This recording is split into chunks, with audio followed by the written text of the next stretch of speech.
Sir ఇప్పుడు మరి కూటమి వచ్చింది, వాళ్ళ ముగ్గురు ఆ 3 పార్టీలు కష్టపడ్డాయి కాబట్టి అందులోకి వచ్చిందని మన జనాలు చెప్పడం జరుగుతుంది. 3 పార్టీలు కష్టపడలేదండి. జనసేన కార్యకర్తలు, తెలుగుదేశం పార్టీ కార్యకర్తలు బాగా పల్లకిళ్ళు మోసారు. పల్లకిల్లో కూర్చుని అది చేరింది కూడా ఉత్తర భారతీయ జనతా పార్టీ చేరింది అంతే. సో మరి ముందు 0.5% ఓట్లు ఉన్నాయండి వాళ్ళకి. వాళ్ళు చెప్పడం ఏంటండి, ఆ ఓట్లు కూడా ఎక్కువ మంది ఉత్తర భారతీయ జనతా పార్టీ అంటే అభిమానం ఒక విరోచిత వర్గం ఒకటి ఉంది. ఆ వర్గం వాళ్ళు ఎక్కువ శాతం, వాళ్ళ వర్గం ఒకటి ఎక్కువ శాతం పడలేదండి తెలుగుదేశం జనసేన కూటమి. సరే చెప్పండి. మరి కష్టపడ్డారు ముగ్గురు, ఎంతవరకు ముగ్గురు కాదండి, ఇద్దరే పల్లకీలు ఎక్కింది వాళ్ళు. ఇద్దరే కష్టపడ్డారు. సో కానీ చేరింది మాత్రం ముగ్గురు. ఇప్పుడు ఆఫ్టర్ రిజల్ట్ అలాగే ఉంటారా, ఒకటే బాటలు నడుస్తారా, లేకపోతే చీల్చే అవకాశాలు ఏమైనా కనిపిస్తున్నాయా? ఉత్తర భారతీయ జనతా పార్టీ ప్రవేశపెట్టిన ఆపరేషన్ బిరడా, అప్పుడు సినిమా యాక్టర్ శివాజీ గారి ఆపరేషన్ గరుడా చెప్పారు, చాలా సక్సెస్ అయింది. ఆయన చాలా విమర్శించారు కానీ ఆపరేషన్ సక్సెస్ అయింది. ఈ బిరడా అనేది ప్రత్యేక కార్యక్రమం అని చెప్పి ఇంతకుముందు కూడా చెప్పాను. ఈ బిరడా అంటే తెలుసు కదండి, సీసాలో పెట్టి బిరడా చేసే ముందు పాత చేయడం అనమాట.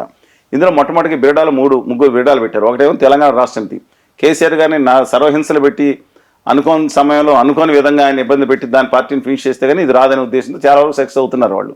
చూశారు మీరు, తెలంగాణలో 0 స్థాయి తీసుకొచ్చారు పార్లమెంట్ ఎన్నికల్లో. 38% ఓట్లు వచ్చింది, వాళ్ళు 18% పడిపోయింది. బీజేపీ 30%, కాంగ్రెస్ 40% వెళ్ళిన పరిస్థితి కనపడుతుంది. ఇక నెక్స్ట్ వైఎస్ఆర్ తెలుగుదేశం చేసేద్దామని విపరీతంగా ప్రయత్నించారు. చంద్రబాబు నాయుడు గారిని అవమానకరంగా చూశారు.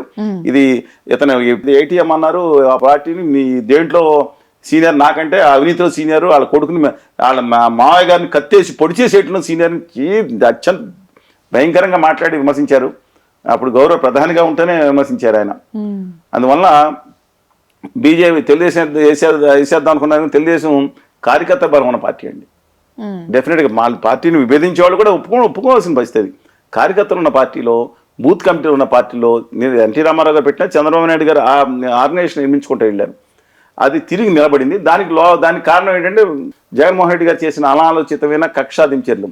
ఆయన 50 తప్పులు చేస్తుంటే మంచి పనులు 10 కూడా చేయలేదని నేను ఎందుకు అంటానండి. ఆయన బంద్ చేసేవాళ్ళు మాట్లాడుకోమని, ఇటు బంద్ చేసుకోమంటారండి. మంచి పనులు కూడా కొన్ని ఉన్నాయి, ఐఎమ్ నాట్ డినైయింగ్ దట్. కానీ చెప్తున్నా, ఆయన కష్టపడి తీసుకురావటం ఇవన్నీ జరిగినాయి.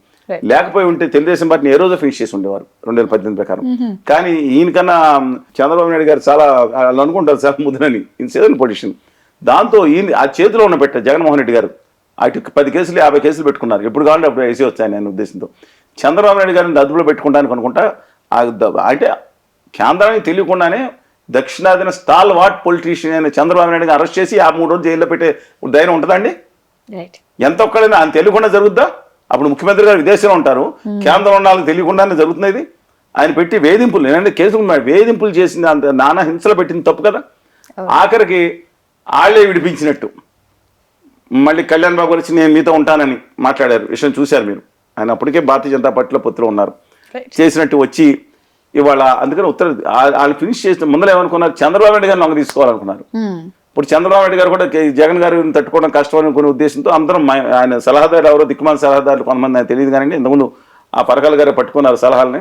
ఆయన వెళ్ళిపోయి అనుకుంటే మారి మంచి మనిషి అయిపోయారు. ఆయన ఆ పక్కన పెడదాం. కానీ ఇవాళ ఈయన భయభ్రాంతికి గురి చేశారు. అమ్మో అని చేస్తాను తీసుకెళ్ళి భారతీయ జనతా పార్టీ వాళ్ళు. ఆ టైంలో సర్వేలు చూసుకుంటే బీభత్సంగా 150-160 వచ్చేటట్టు కనపడుతుంది.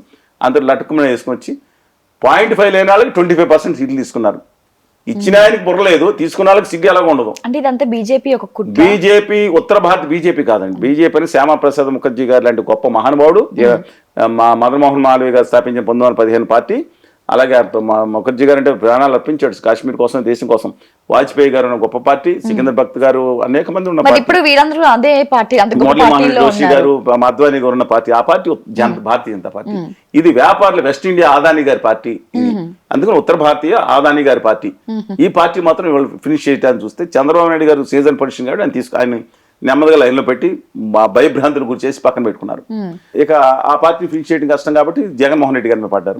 ఈయన అమాయక చక్రవర్తి. నేను 10 సార్లు చెప్పాను, లాస్ట్ టైం చెప్పా, మిమ్మల్ని మీరు ఆనందిస్తూ ఉన్నారు. ఆ రోజు ఎల్వి సుబ్రహ్మణ్యం గారిని, ద్వివేది గారిని, ఆర్ కృష్ణ, చాలా మందిని దింపి చంద్రబాబు నాయుడు గారు తన ముఖ్యమంత్రి ఉండగా తన సెక్రటరీ తనే నేల మీద కూర్చుని ధర్నా చేసే దౌర్భాగ్య పరిస్థితి కల్పించింది కేంద్ర ప్రభుత్వంలో ఉన్న ఉత్తర భారతీయ జనతా పార్టీ. మీరు ఆనందిస్తున్నారు, రేపొద్దున మీకు ఇదే పరిస్థితి వస్తుంది. జగన్మోహన్ రెడ్డి గారు గుర్తుంచుకోండి, ఉత్తర భారతీయ జనతా పార్టీ ఆడే కుట్రలో భాగం కావద్దు. మీలో మీకు గొడవలు పెట్టేశారు, సైకో శాడిస్ట్ అని గొడవలు పెట్టి తీర్చుకుంటున్నారు, కసి తీర్చుకుంటున్నారు. నా తెలుగు జాతిని తన బానిసలుగా చేయదలుచుకున్నారు. జగన్మోహన్ రెడ్డి గారు డూయింగ్ ఏ మిస్టేక్ అని చెప్పాను. ఒప్పుకోలేదు. చంద్రబాబు నాయుడు అరెస్ట్ కూడా ఒకటి అదే పాత్రలో తన ఆనందాన్ని చూసుకోవడానికి బీజేపీ వాళ్ళు దాంట్లో చేశారా లేదని కాలం చెప్తుంది. I'm not here to confirm everything.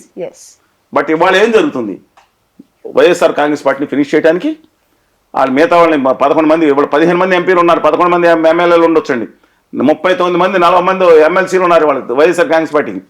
ఇవాళ తెలుగుదేశం పార్టీలోని 5 పార్లమెంట్ సభ్యులు 4 ఎత్తుకుపోయిన విధంగా ఇవాళ గద్దలా కాల్చుని కూర్చుంది ఉత్తర భారతీయ జనతా పార్టీ. వినయంగా తను కూర్చొని తన శక్తినంతా తీసుకెళ్లి బీజేపీ దగ్గర తాకట్టు పెట్టిన, రాష్ట్ర ప్రయోజనాలే పక్కన పెట్టిన జగన్మోహన్ రెడ్డి గారిని స్పేర్ చేయలేదు. చంద్రబాబు నాయుడు గారు 4 సంవత్సరాలు ఎంత విధేయంగా ఉన్నారు జగన్ రాష్ట్రం కోసం, తన అమరావతి కోసం కేంద్ర ప్రభుత్వం దగ్గర స్పేర్ చేయలేదు. ఇవాళ ఆయన్ని తగ్గించేసి ఆయనకి కాంగ్రెస్కి సగం ఓట్లు పంచేటట్టు చేసుకుని తర్వాత తెలుగుదేశం పార్టీని వేసేయడానికి కూడా సిద్ధపడుతున్నాను. దయచేసి ప్రతి ఒక్కరు తెలిసింది, ఉత్తర భారతీయ జనతా పార్టీని నమ్మొద్దని చెప్తున్నాను.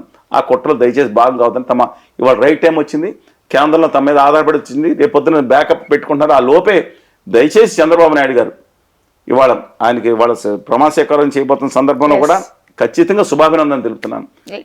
మన రాష్ట్రం కోసం ఒక ముఖ్యమంత్రిగా 164 స్థానాలు సునామీతో వచ్చిన వారికి, అలాగే అండగా ఉన్న కళ్యాణ్ బాబు గారికి, అలాగే మంత్రివర్గంలో ప్రమాణ స్వీకారం చేయబోయే అందరికీ కూడా నేను శుభాభినందన తెలుపుతున్నాను. మంచి జరగాలని కోరుకుంటున్నాను. 6 దాని గురించి కూడా మాట్లాడదాం, కేంద్ర మంత్రి గురించి. వాళ్ళు చాలా జాగ్రత్తగా ఉండాలని చెప్పి మాత్రం కోరుకుంటున్నాను. ఇప్పుడే రైట్ టైం. 4 రోజులు అయితే మీరు సాధించుకునేది కష్టం అవుతుంది. ఇప్పుడు రైట్ టైం కాబట్టి సాధించుకోమని చెప్పి మై హంబుల్ రిక్వెస్ట్ వినయంగా వారిని అడుగుతా ఉన్నాను. సార్, గతంలో మేనిఫెస్టోలో హామీలు చాలా తక్కువ, ఇప్పుడుతో పోల్చుకుంటే ఇప్పుడు చాలా ఎక్కువగానే ఇచ్చారు గతంతో పోల్చుకుంటే. సో మరి అవన్నీ నెరవేరుస్తారా? అది సాధ్యమేనా? పార్టీగతంగా మాట్లాడుకోవాలి. కొంతమంది బాధలు అవుతాయి, మనోభావాలు, వీళ్ళ మనోభావాలు దెబ్బతింటూ ఉంటాయి. ఎన్నిసార్లు నాకు ఎంఐఎం పార్టీ, సిపిఐకి, సిపిఎంకి, కాంగ్రెస్కి, తెలంగాణ రాష్ట్రానికి, తెలుగుదేశానికి, వైకాపాకి, డిఎంకేకి అన్నిటికీ ముందు పెట్టారు. ఇక రిపబ్లికన్ పార్టీ, డెమోక్రాటిక్ అమెరికాల పార్టీ పెట్టారు దిక్కుమాల బ్యాచ్లు. ఒకటి చెప్తా ఉన్నాను, హామీలు అమలప్పుడు చంద్రబాబు నాయుడు గారు ఏమన్నారండి, ఈ 13,000 ఇస్తేనే, లేకపోతే వాలంటీర్కి 5,000 ఇస్తేనే, లేదంటే ఏదైనా కానీ ఏదైనా చెప్పని ఈ ఫ్రీలు ఇస్తూ ఉంటే శ్రీలంక అయిపోతుందని చెప్పి, వెంజువల్ అయిపోతుందని అందరూ అన్నారు కదా. వాలంటీర్లకు జగన్మోహన్ రెడ్డి గారు రూపాయి పెంచారా? 100% పెంచింది కూటమి హామీ. కానీ ఇప్పుడు కట్ చేసేస్తారు. దాన్ని స్ట్రీమ్లైన్ చేసి చాలామంది తీసేసే అవకాశం కనపడతా ఉంది. రెండోది, సచివాలయ ఉద్యోగులు తీయడానికి వీలేదు, ప్రభుత్వ ఉద్యోగులు వాళ్ళు. సరే, రెండో విషయం ఏంటంటే 4,000 పెన్షను, పాత 2-3 వేలు కూడా కలిపి ఇస్తారని చెప్తున్నారు. జూలై 1 తారీఖున ఇవ్వాల్సిన బాధ్యత కేంద్రం వైపు చూడాలి. ఒకటి, అది కాకుండా ప్రతి మహిళకి ఇంకా కండిషన్స్ నాట్ అప్లైడ్. 18 ఏళ్ళు దాటిన ప్రతి మహిళకి పాకెట్ మనీ కిందో, ఆసరా కిందో 1,500 రూపాయల సంవత్సరానికి 18,000 ఇవ్వాలి. ఈ పెన్షన్లు కూడా ఎప్పుడు 59 వరకు, ఎస్సీ ఎస్టీ బీసీ మైనార్టీ మహిళలు అయితే 50,000 వరకు. ఇప్పుడు ఈ పెన్షన్ వచ్చే వాళ్ళు కూడా 60 నుంచి 50 ఏళ్ళు తగ్గిస్తున్నారు. ఎస్సీ ఎస్టీ బీసీ మైనార్టీలు వాళ్ళే దాదాపు 70% ఉన్నారు పాపులేషన్. అందువల్ల దీంతో పాటు 3 గ్యాస్ సిలిండర్లు, 4వదేమో ఎమ్మెల్యేలు కొంతమంది చేశారు. ఇక దాంతోపాటు ఉచిత బస్సు ప్రయాణం జిల్లా స్థాయిలో అనుకోవచ్చు. అక్కడ అందరూ దెబ్బలాట వేసుకుంటారు.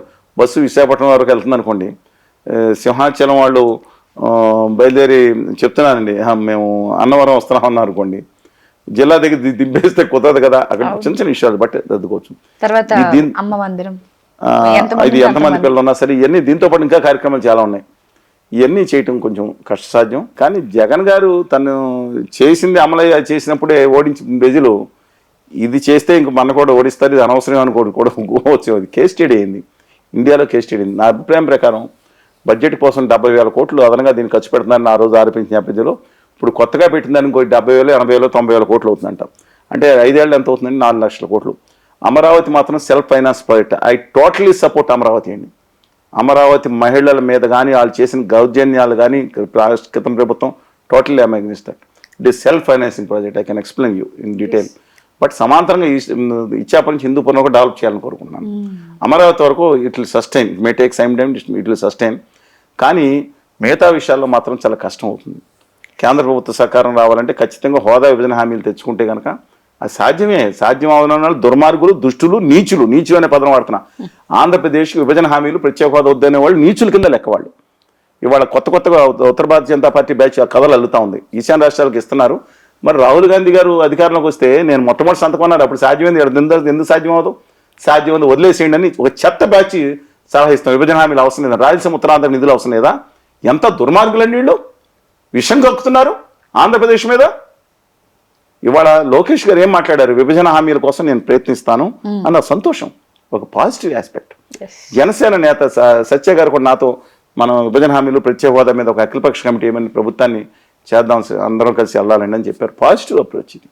అందువల్ల పోలవరం ఇంతకుముందు చెప్పాను కదండి, అందువల్ల పోలవరం నిర్మాణం అందులో కొంతమంది ధూర్తులు బయలుదేరి, ఏదే చెప్పాను కదా, ధూర్తులు బయలుదేరి కేంద్ర ప్రభుత్వం నిధుల ఉత్తర భారతీయ జనతా పార్టీకి కార్యకర్తలు అనుకుంటా, వాళ్ళు తెలియదు వాళ్ళు ఎవరో, వాళ్ళు మాట్లాడతా పోలవరంకి రిహాబిలేషన్ రీసెటిల్మెంటే ముఖ్యమండి, రాతి మట్టి కట్టడం పెద్ద ఖర్చు అవుతాం, ఒక 5,000 కోట్లు పెడితే రాతి మట్టి అయిపోయింది ప్రాజెక్ట్ అంటే, అది అంతా మోసం చేయడానికి కుట్ర. దయచేసి అండర్లైన్ చేసుకోండి దీన్ని. కొంతమంది బయలుదేరు ఉత్తర భారతీయ జనతా పార్టీకి సంబంధించిన వాళ్ళు బయలుదేరి వచ్చి రాతి కట్టకు నిలిచాం 5,000 7,000 కోట్లు అయిపోయింది అంటారు. కాదు, 150 అడుగులు నిధులో నీళ్లు నిలబెట్టాలంటే, దాని నుంచి ఫుల్ లెవెల్స్లో లెఫ్ట్ అండ్ రైట్ కెనాల్స్కి వెళ్ళాలంటే 960 మెగావాట్ల పవర్ తిరగాలంటే రిహాబిలేషన్ రీసెటిల్మెంట్ వాళ్ళకి ఇవ్వాలి, వాళ్ళకి ముంచేసి ఇవ్వటం కాదండి వాళ్ళ. అందువల్ల అది చేయటం ముఖ్యం అన్నిటికన్నా. అది కేంద్ర ప్రభుత్వం 100% చేయాలి. ఆ ఉత్తర భారతీయ జనతా పార్టీ అంటారు పొల్లోడు కొట్టి ప్రజల దగ్గర వసూలు చేయండి, ఆంధ్ర వాళ్ళ దగ్గర వసూలు చేయండి అనే దుర్మార్గమైన కుట్ర తెగబడితే ఆంధ్రాకి ద్రోహులు వాళ్ళగా భావిస్తున్నాను నేను, దయచేసి. అందువల్ల అలాంటి హామీలు కేంద్ర ప్రభుత్వం సహకారం అవసరం. నేను గొడవ పెట్టుకోవాలని కోరుకోవట్లేదు, మంచి జరుగుతుంది కాబట్టి వచ్చే నెల 15 రోజులు 2 నెలలు 3 నెలలు ఆయన మీద వెయిట్ చేస్తాం. మేము సూచిస్తున్నాం, విన్నవిస్తాం చంద్రబాబు గారికి, దయచేసి హంబుల్గా ఇది సాధించండి. ఉద్యమాలు ఇప్పుడు మేము చేయము, తర్వాత చేస్తాం. ఏమైనా సాధించలేకపోతే తర్వాత మాట్లాడతాం. పూర్తిగా వాళ్ళ రాష్ట్ర ప్రభుత్వానికి సహకారం అందించాల్సిన అవసరం ఉంది అందరూ కూడా. ఈ సమయంలో డెఫినెట్గా ప్రతిపక్షం కూడా, నేను జగన్మోహన్ రెడ్డి గారు కూడా విజ్ఞప్తి చేస్తున్నా, మీరు మీ ప్రతిపక్షం కూడా ఇవాళ అఖిలపక్షం వేస్తే సహకరించండి. ఆ రోజు సార్ మీరు సహకరించి ఇవాళ ముందు ప్రాధాన్యంలో తీసుకెళ్తాం. హామీల అమలు అనేది కష్టసాధ్యమైనా సరే అభివృద్ధి మీద కూడా దృష్టి పెట్టమని చెప్పి కోరుతా ఉన్నాను.